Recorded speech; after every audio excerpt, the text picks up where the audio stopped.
Welcome to day 2 of me being vulnerable on the internet. I always thought that when you go through something, you tend to learn a lesson in a very one-dimensional way, apply it, and then make sure never to make that same mistake again, or quote-unquote mistake. I think it was a Sylvia Plath poem.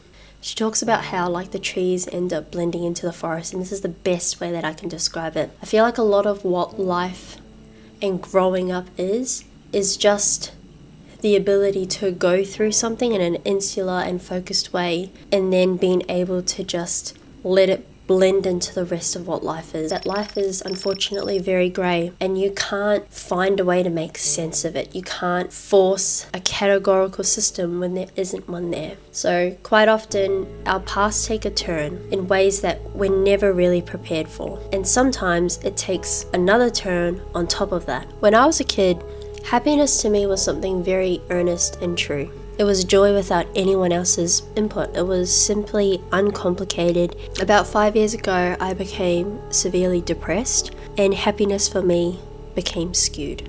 It started to become something that I needed to earn. I don't know when that transitional phase occurred. I don't know when happiness became something that was intrinsic to something now extrinsic, and that was because of the fact that I'd gone through my first ever heartbreak, and then I feel like that heartbreak turned into something else. It turned into despair. I think you can look at a situation one of two ways.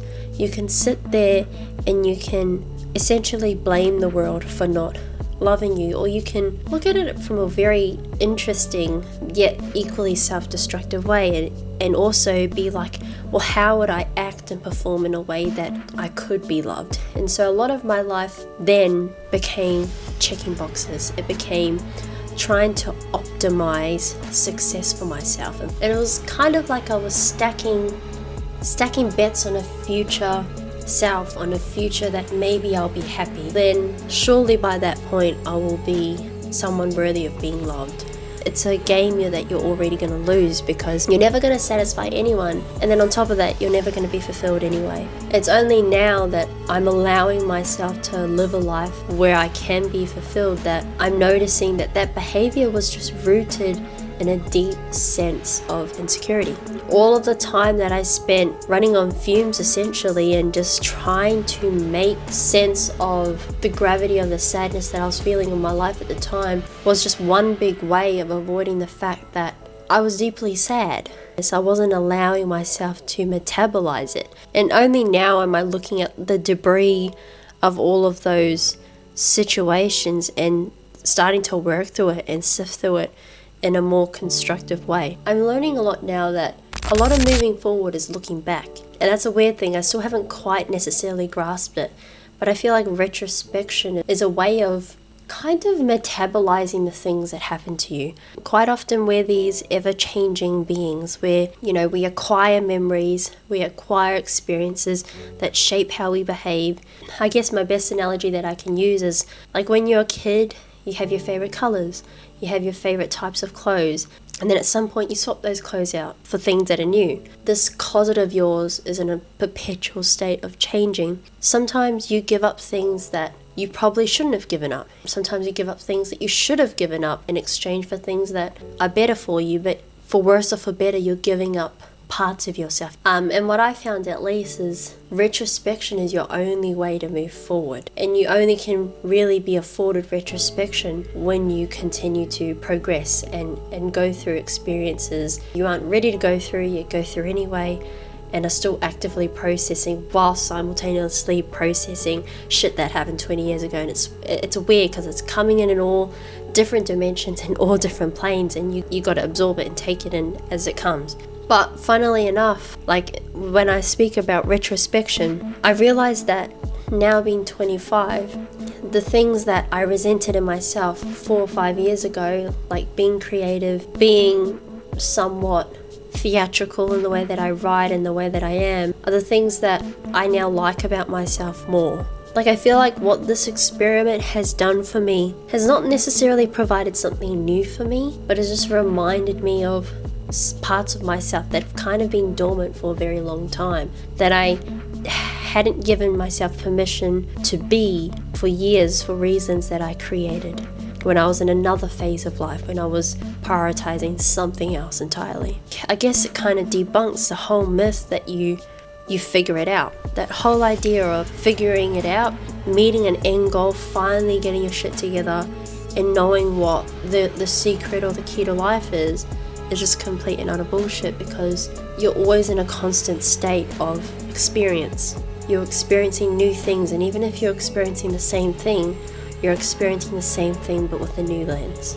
And I think for me, being a kid, and maybe it links to my previous point, but I always thought that there was like one overarching rule for life, and there was one way to be at some point, at some definitive age. I don't know what age I set. I'm really pretty sure I set 25 when I was a kid. In my head, that you know yourself, you are comfortable with yourself, you're a stronger version of yourself, and you begin to like yourself. And whilst there are sentiments to that word which I think are true, but I think it's about the quiet silence or the quiet anchoring that comes with living longer each year. Like I know for me, when I was 19, I was severely emotionally unstable, as most teenagers typically are. But it's just because you don't have any context to who you are. You've got no scars to wear. You've got no badges of the places you've been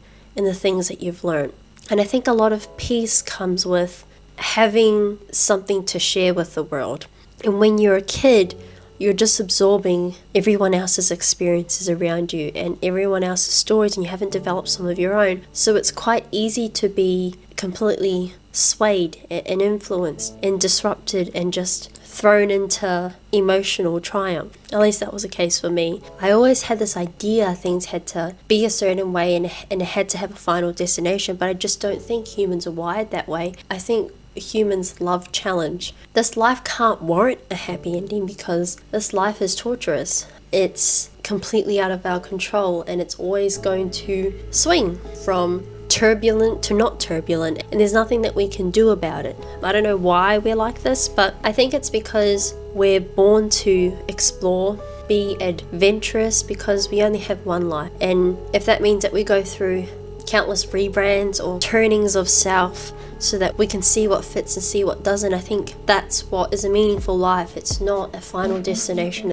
It's a constant and aggressive exploration of self. Initially, I always had resentment towards life and life's tendency to try and teach me that. But I think that's what makes everyone interesting, and it's what makes life invigorating. Just imagine if we didn't have any challenge in life. It'd be quite literally boring. But I think when we overcome challenge, we feel greater than if we had no challenge at all. So it's the sentiment by Dostoevsky, and he talks about how if everyone had a perfect utopia, as in like a happy ending, like we'll use an analogy of like getting married, having kids, settling down.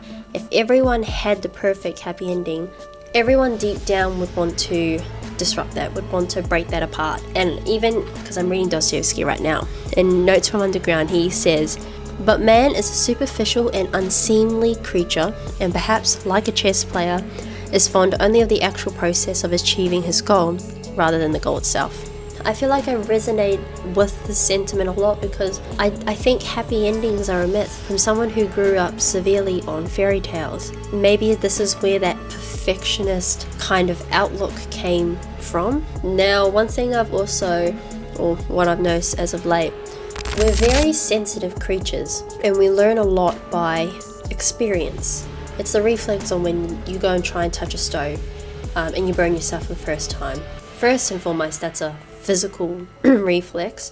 Even after that fact, you tend to want to be careful around hot things, and it's the body's way of trying to protect itself. And I think that there's an emotional self too, and there are behaviors that we exhibit that try and protect our emotional self.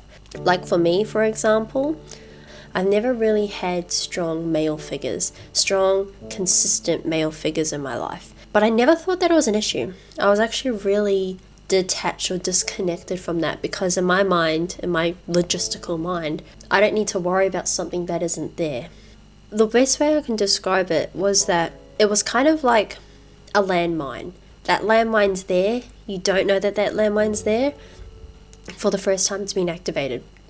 So it's like I had gone through an absence of something. I was completely unaware that it even existed, or just remotely disconnected to it. And then when something of a similar nature happened, I actually essentially kind of crumbled and fell apart and realized that there was this whole big issue that I didn't know existed for me. My outlook severely changed after that point. I had very much adopted cautious discretion, and I became really, really guarded.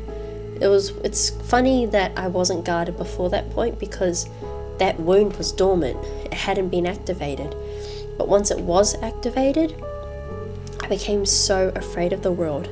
But I think it was in the continual sense of him not being there that it was subconsciously proving to me either they can't be trusted or they'll never be consistent. And then the one time someone is just a human and just decides that I'm not his cup of tea, which is in his right, it just blew my whole self up. I got really, really insecure, and then I started to think that's how every male is, and I don't think that that's really beneficial for me or for anyone, because I don't think that's the case. But then that's me, that was me being reactive. I really didn't trust anymore. I think a lot of life, drawing back to what I said in the beginning, picking up the behaviors and the patterns in which you had before, and unwiring and untethering from this sense of needing to guard yourself continually. The main overarching theme of this talk was just retrospection, because it's a lot of going back, moving forward, going back again, and I think that's what life is all about. I think there's breadcrumbs of yourself in different stages of your life where you need to connect back to or draw on. Hopefully leads you to moving towards a better version of yourself, or a more honest representation of who you want to be in this world. So yeah, anyhow, I'm trying to formulate episode 8 right now. I'm trying to get juice, and I'm trying to make it so it's a good experience. So just be patient. But otherwise, thank you so much for watching. Bye.